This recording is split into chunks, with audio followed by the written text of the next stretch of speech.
Morning folks, so today we're on a bit of a road, we're on the A610 and we're in Codnor in Derbyshire. Today we're walking about just over 7 miles. We're going to come across Codnor Castle and then down to Jessops Monument, hit the Cromford Canal, then up to Butterley, then we'll circle around past the reservoir, back over the Cromford Tunnel, through Codnor Park, and eventually we'll head back to where we are now. So please join me.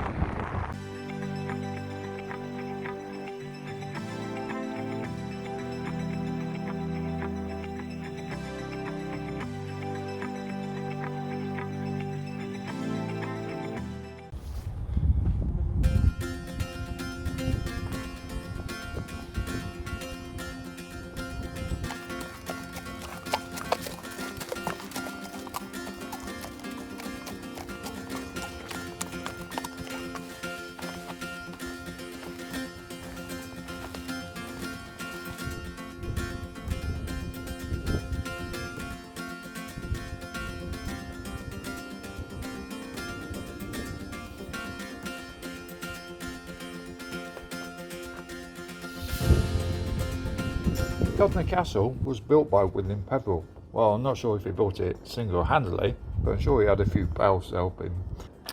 Anyway, William also built Peveril Castle that overlooks Castleton in Derbyshire, near Manor.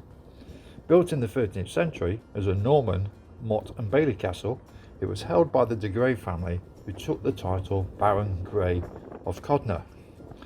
I believe that they became a peerage of the English realm. Although the building is Grade 2 listed, it is now under the Buildings at Risk Register of worry of collapse. In 2007, an archaeological dig commenced around the castle where a noble coin was found. Noble coins were the first English coins to be created in large quantities around 1344 for King Edward III. Just as we leave Codnor Castle, we look across the landscape and we're just seeing this front. It's obviously an old mine shaft, a coal mine shaft that's been filled in and covered over. And now we're heading over across the landscape along this track here. So we just walked past Castle Hill, I believe it's the farm, and we've got this building in front of us. Now it is a circular shape, but it doesn't actually say what it is.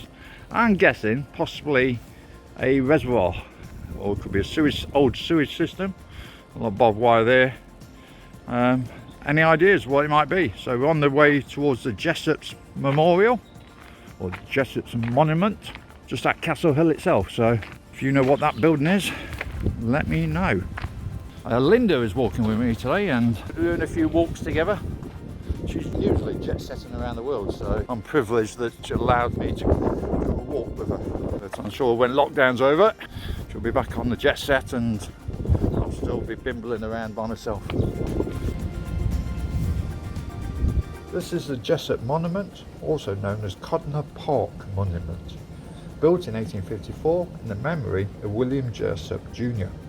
from 1784 to 1852. He was an active partner in the Butterley company known as the Iron Master. The tower is 70 feet high and built of ashlar gritstone. Within is a spiral staircase with its 150 steps, leads up to a viewing platform that overlooks the Erewash Valley and the Butterley Iron Works at Ripley and Codnor Park.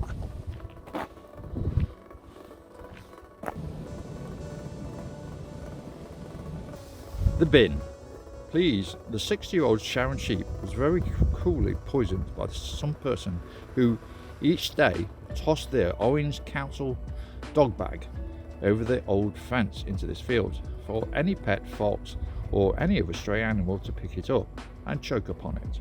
Its chocolate wrappers, beer cans, beer and pop cans, paper and old plastic waste should be taken back to your home or put in the bin. Many thanks. So we're just walking through Codnor Park. Got this old building here. Well, I say old, 108 years old. It doesn't sound too old. No, it says 1913. but nevertheless, Codnor Park was an old deer park to the castle of Codnor Castle that we've recently walked to. We're now heading towards Cromford Canal and into Ironville, which I'll talk about that in a moment.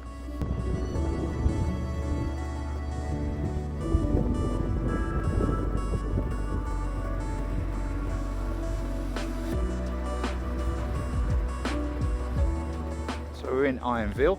Well, some years ago I actually looked at buying one of these. So I can't remember, I think it was the one on the right. Right, so as you can see, Ironville is quite a small village. Just these houses here, and there's a few terrace houses the opposite side to me. Yet, in December alone, they had 48 crimes in Ironville. 20 of them were serious violence crimes, which is surprising because we're in lockdown, so they would have been all crimes that happened in the local community. The village of Ironville was built by the Butterley Company as a model village to house its workers.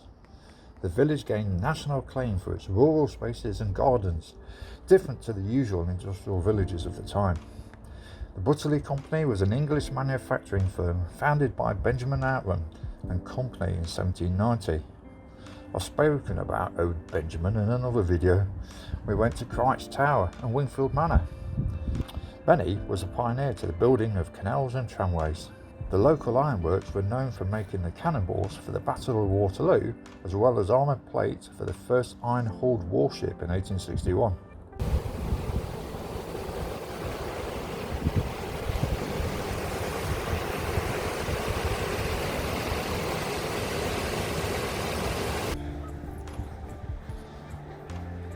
Cromford Canal stretches 15 miles. At one end is the Industrial Revolution Sir Richard Arkwright's cotton mills, and on the opposite end is the Great Basin near Langley Mill.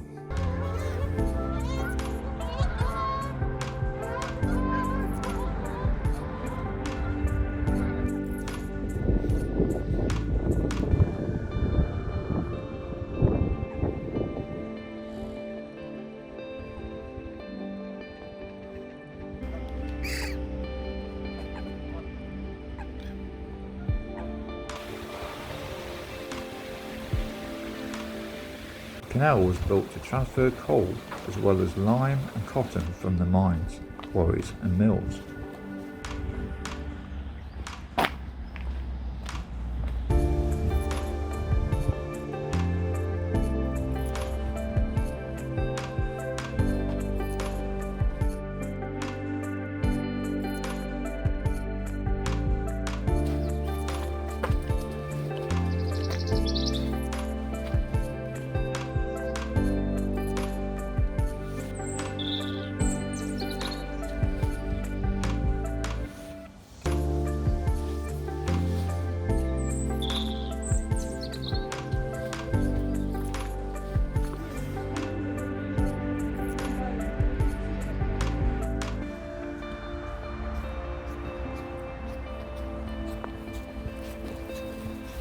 The tunnel is nearly 3 kilometres in length, now disused, although it has been said it may be reopened for boats to go through once again. Midland Railway Butterley is now a heritage track and stretches 3.5 miles. It is also home to the 2-foot narrow gauge Golden Valley Light Railway, which originally opened in 1813 to connect its Ironworks facilities in Butterley and nearby Codnor Park.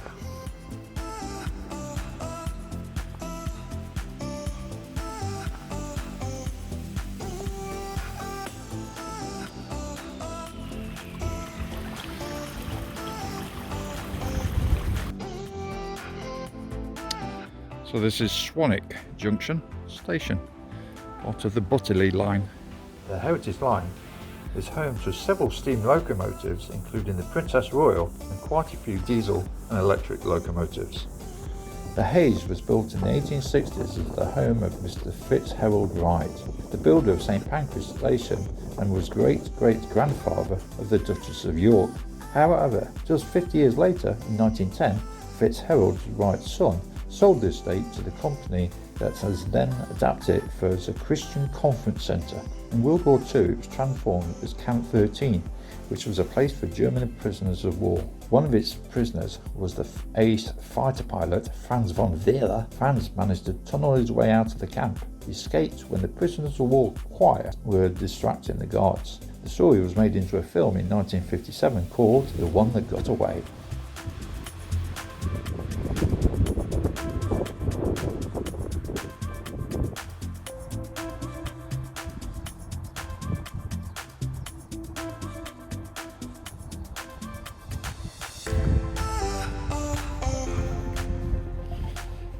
The Butterley Station opened in 1875, although in 1947 the station closed for passengers and to goods transport in 1964, and then the line closed in 1968.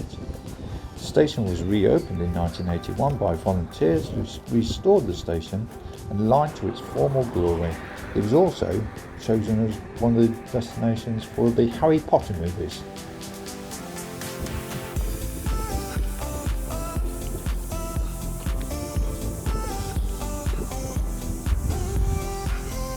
So I believe this is the old Ironworks buildings, obviously all long gone now and all boarded up.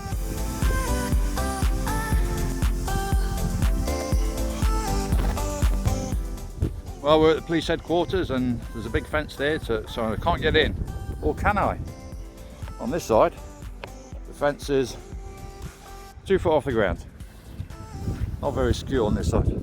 Well, we can't see much of it, but behind those trees next to the constabulary, Derbyshire Constabulary, is Butterley Hall, built in 1790 and now home to the headquarters of Derbyshire Constabulary. General Sir James Outram was born at the Manor, and his son, the engineer Benjamin Outram of Ironville and Cromford Canal and alike, lived here as well. After Benjamin's death in 1805, his business partner William Jessop moved into the hall, where his grandson, also William, became the High Sheriff of Derbyshire. The property became the head office to the Butterley Company and afterwards was acquired by Derbyshire Police. So this is one of the air shafts to the Cromford Canal, which is below us. So we're going to follow the course of the canal now towards Codnor, which is where we're heading back to now. I'm not sure if I should be filming this, filming the police headquarters, but nobody seems to be stopping me, nobody about. Anyway, we're heading on. So we're just passing one of the other air shafts to the Cromford Canal. There's a few of them dotted along this path.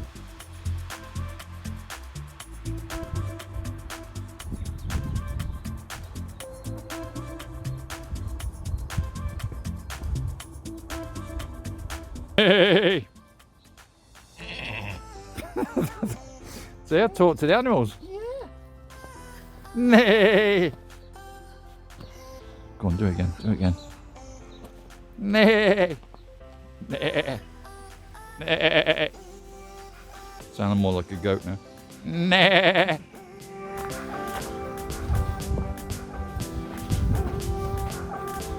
Okay, my walking partner for today is Linda. And Linda, wave and say hello.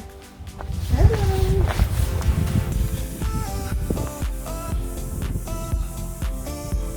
So we haven't got far to go. On our left hand side we have the, I think it's called the Golden Valley Camping and Caravan site.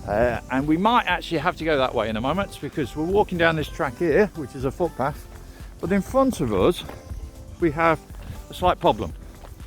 It was like a bit when we did the Ruddington walk. Now I'm not sure if you can see that, but it looks like we've got a lake in front of us. That's going to be a bit of a problem because it goes as far as we can see. So I'm hoping there's a bridge or something over it. Well, it's a skating ring. I mean, it might be iced over and we could walk across it. Oh, it's not looking good. Our path is running out fast, so maybe this is called no man's lane. It is the end of the road. I'm going to walk to my last bit of grass which is where I am now. So we are not going any further than this. So we've got to look for an alternative route, or has anybody got a canoe? We went past a reservoir earlier and it was smaller than this. So we avoided disaster. We managed to find a detour route, and we're just going past this thing here, this tree that's been carved. I'm going to head down to the campsite now, cut across the campsite, and we'll get into Codnor that way. Well, we made it around because this is the opposite side of the lake. It was a bit of a long detour, probably about 1 kilometre or so. Just go past, it should have been only 100 metres we're walking. But now we're heading up this field and we'll head up to Codnor Gate.